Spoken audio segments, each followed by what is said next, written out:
Rede Alesp. Bem, pessoal, o Jornal da Rede Alesp conversa agora com o Alessandro Azzoni, que é advogado e economista, e ele nos fala aí sobre a suspensão do FIES, né, o financiamento estudantil, durante a pandemia. Bom dia, doutor Alessandro. Seja bem-vindo aqui ao Jornal da Rede Alesp. E eu queria que o senhor já comentasse para a gente a situação atual, então, do FIES, como os alunos, então, conseguem essa questão do acesso, quem já tinha, se isso foi cancelado. Conta para a gente. Bom dia, Priscila. Bom dia, Luciano. Aos telespectadores da TV Alesp, muito obrigado por essa oportunidade. Realmente, os alunos já estavam com algumas dificuldades. O FIES já vinha enfrentando, dos contratos em amortização, praticamente 47% já encontravam-se inadimplentes, né? Então, o governo está tentando buscar um auxílio para aqueles alunos que estão estudando, né, que é naquela fase de utilização e carência, né, que é aquela parte que você ainda está dentro da universidade, que ele faz um pagamento trimestral de R$ 150, mas influi diretamente, sim, no orçamento, porque esses alunos que são, praticamente a gente considera como bolsistas dentro do FIES, eles têm uma condição mais dificultosa na questão de recursos. Então, o fato de você já beneficiar eles com esse não pagamento dessas 4 parcelas significa que ele pode se equilibrar nesse momento pandêmico. Pensando que 4 parcelas, nós estamos entrando no mês 8, faltam praticamente 4 meses para finalizar o ano. Então, justamente para dar esse fôlego e para que o aluno continue estudando. Quais são as consequências de uma evasão significativa de alunos nesse momento, né? Já que ficam 4 prestações, isso pode significar uma evasão grande de alunos para as universidades. O bolsista do FIES, eu acredito que ele não vai evadir. Porque ele já é detentor do crédito. Então, quem faz o pagamento para as instituições de ensino superior é a própria Caixa Econômica. Então, ele já é detentor de um crédito. Então, eu acredito que esse aluno não vai evadir, porque, na verdade, esse pagamento que ele faz trimestralmente é uma amortização de juros. Então, é um valor muito pequeno em relação ao contrato como um todo. Então, eu acredito que, nesse sentido, não vai haver uma evasão nesse sentido. Lógico que nós falamos assim, para quem estiver usando um auxílio emergencial, você fazer um gasto de R$ 50 provisionado para 3 meses, sim, pesa muito hoje. Mas eu acredito que esse aluno do FIES não seja um aluno que vai evadir, porque ele já é detentor desse crédito. É muito difícil obter esse contrato, então não vejo nesse sentido. O que realmente faz um aluno evadir de uma universidade é a perspectiva de futuro. Então, aquela caso dos alunos que foram demitidos, os estágios cancelados, a falta de perspectiva de renda nesse período, a família, se é o pai ou a mãe que pagam a universidade, então achata realmente a questão do orçamento familiar. Então, essa perspectiva de futuro que realmente faz com que o aluno opte por evadir na universidade. Isso sim é o grande fator hoje. A renda familiar realmente caiu, as famílias elas estão tendo que se equilibrar o seu orçamento doméstico com as despesas essenciais, e nesse sentido a universidade acaba sendo uma das opções de corte para um próximo semestre. Doutor, o senhor explicou, né? Então, esses próximos 4 meses já estão garantidos para quem tem o FIES, porque esse financiamento, então, já foi liberado, enfim, já foi destinado à instituição. Ele é que precisa depois pagar, né? Dependendo do contrato, se é depois da formação, enfim. Mas e os novos alunos, aqueles que vão entrar na universidade no ano que vem e que precisariam dessa ajuda, desse financiamento? Eles vão conseguir ou não há uma expectativa de abertura de novos contratos? O governo fala em redução dos contratos, né? A perspectiva para 2021 é que seja reduzido para 100 mil contratos e depois para mais 5, aí reduz para 50 mil contratos. Os contratos agora, eles são os contratos antigos, você tinha uma remuneração de 6,5% ao ano,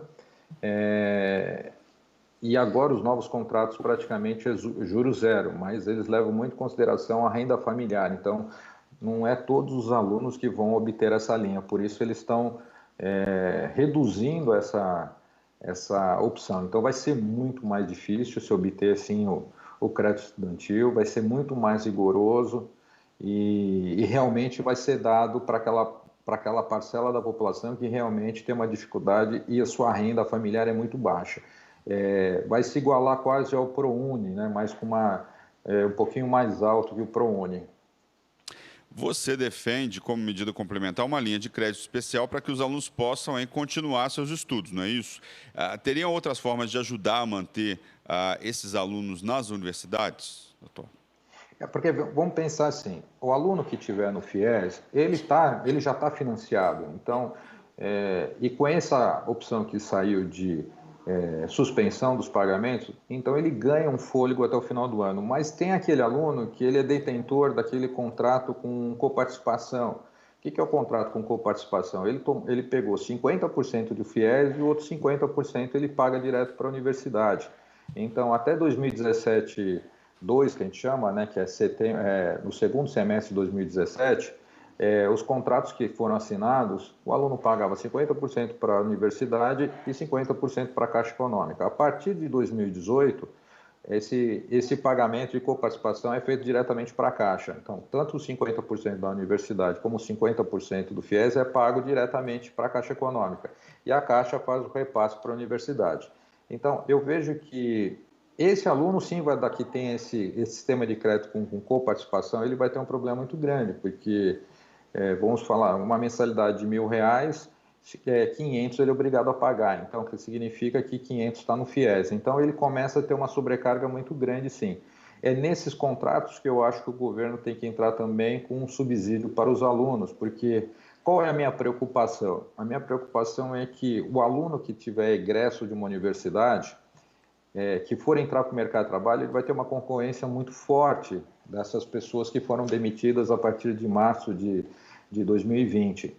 Ele vai disputar vagas com pessoas com um currículo altamente equilibrado, altamente qualificados, que vão se sujeitar a pegar um cargo mais baixo para voltar ao mercado de trabalho. Então, a concorrência para esse egresso vai ser muito difícil. Então, por isso que eu vejo que, se ele parar de estudar, já vai causar um problema muito grande na sua volta ao mercado. Então, eu vejo que o governo ele deveria pensar também, não só do contrato do FIES, que está 100% pactuado como pagamento, mas também aquele coparticipativo ou até para os alunos que realmente sofreram uma queda de renda, para poder ter um subsídio nesse sentido de manter os seus estudos. Doutor, falando sobre evasão, quais as consequências disso, tanto para o aluno, tanto para o estudante que precisa, então, trancar a sua matrícula, né, trancar a sua inscrição, quanto para as universidades? Há uma preocupação muito grande também das instituições por conta disso.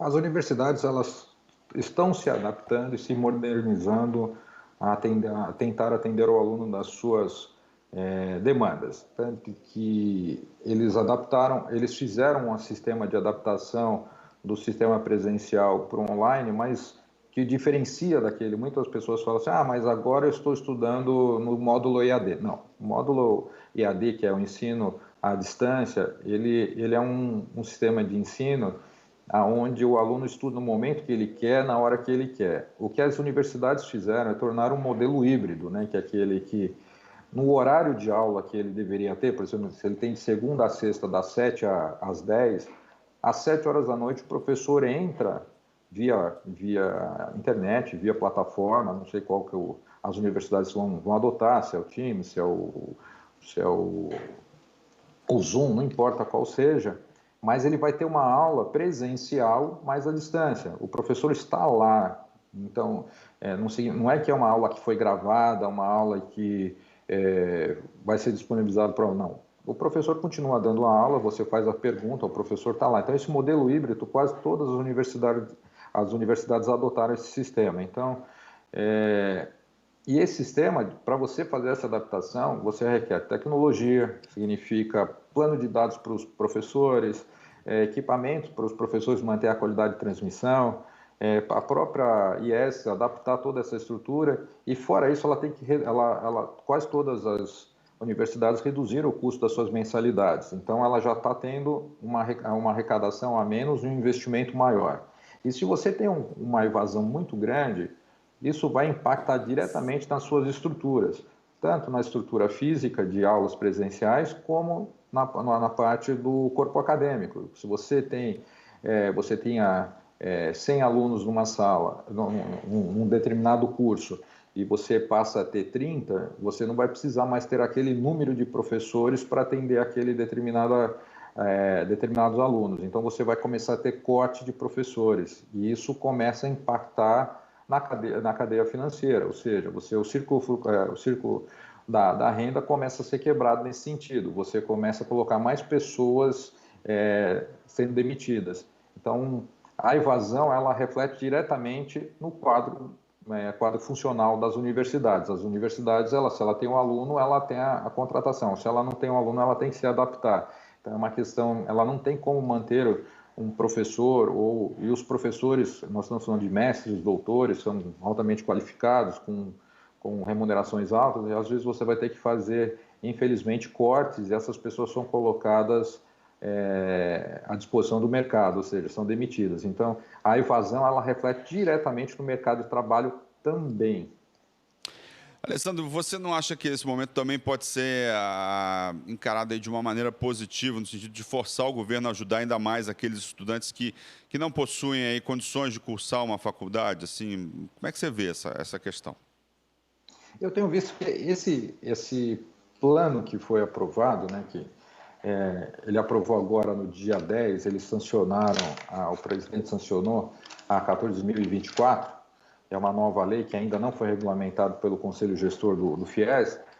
Ele cria uma nova possibilidade, que são as renegociações, de inadimplentes. Então, ele abre 4 possibilidades de pagamento, então ele vai abrindo para pagamento integral até dia 31, com abatimento 100% dos juros, parcelamento em 4 vezes, em 4 pagamentos semestrais com abatimento 100%, e assim ele vai indo progressivamente. Então, ainda vai vir uma nova regulamentação ainda, que não saiu ainda, que vai possibilitar ainda esse reparcelamento. Porque, assim, nós temos que lembrar também, o governo tem uma limitação. Esse dinheiro, de uma certa forma, quando você financiou esses estudantes que se tornaram inadimplentes, eles deveriam voltar para o fundo para financiar outros alunos. A partir do momento que esse recurso fica inadimplente, eu não consigo recuperá-lo, automaticamente eu tenho que investir mais dinheiro, injetar mais dinheiro nesse fundo, justamente porque eu não tenho como alavancar novos alunos. Então, eu vejo que é uma situação, o governo fica, de uma certa forma, meio amarrado nesse sentido. Da onde eu vou disponibilizar mais recursos para esses alunos? Então, eu vejo que essa medida dessa lei que foi aprovada agora, dia 10 de julho, as novas opções de refinanciamento do FIES, é justamente para você tentar trazer essa recuperação desses ativos lá dentro. E outra, agora, nessa opção, o aluno pode ser executado. Anteriormente não poderia, ele vai poder ser executado. Por quê? Porque esse dinheiro é como se vamos dar um exemplo, o FIES ele funciona como um condomínio. Todo mundo paga suas cotas, nós fazemos as obras. Não pagou, eu tenho que ratear ou deixar de fazer uma determinada obra. É a mesma coisa. Esse fundo, ele tem uma entrada anual pelo orçamento, mas ele tem que ser complemento, ele tem que ter o seu giro pelo pagamento dos seus alunos. Seus alunos que foram os contratantes. E se esse dinheiro não entra, praticamente o fundo perde 50%. Como nós falamos, no ano passado, Na primeira possibilidade quando saiu essa primeira fase de renegociação, ela chegou a 47% da fase de amortização. Essa fase de amortização é aquele que já está pagando o financiamento. Nós tínhamos praticamente, vamos arredondar, 50% inadimplente. E a adesão naquele primeiro momento foi de 2%. Então, significa que o governo tem que também buscar uma alternativa de receber esses recursos que já foram empregados, e ele fica um pouco de mão atada, mas eu vejo que a flexibilização do FIES e as outras linhas, inclusive do ProUni, o ProUni é uma linha também destinada ao aluno de baixa renda, aquele que tem um salário, ou a família tem uma renda muito baixa, realmente ele tem a questão do ProUni. Então, hoje você tem o FIES e o ProUni. Então, o ProUni tem ajudado muito a população carente. Eu acredito que essas políticas de renegociação têm que ser um pouco mais severas. O governo tem que partir para algumas ações de execução, justamente porque a gente sabe que tem aquele devedor que realmente é devedor e tem aquele devedor que não paga porque acha que o governo nunca vai cobrar. E bem ou mal, isso é dinheiro público que deveria voltar para subsidiar outros alunos.